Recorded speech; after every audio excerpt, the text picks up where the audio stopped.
La United Autism am pornit cu o promisiune simplă: să fim alături de fiecare copil cu autism și de familia lui.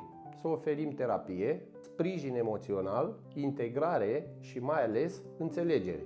Pentru că fiecare copil merită o șansă la dezvoltare și la o viață cât mai apropiată de normalitate. Visăm la un loc care să le ofere tot ce au nevoie.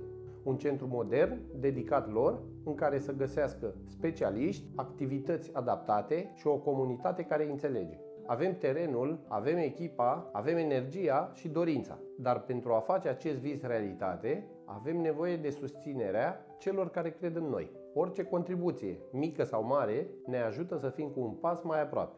Ajutorul nu stă în a dărui mult, ci în a dărui la timp. Împreună putem schimba vieți și putem aduce mai multă speranță acolo unde este cea mai mare nevoie de ea. Sunt Cosmin Rotărescu, președintele asociației, și aceasta este promisiunea noastră.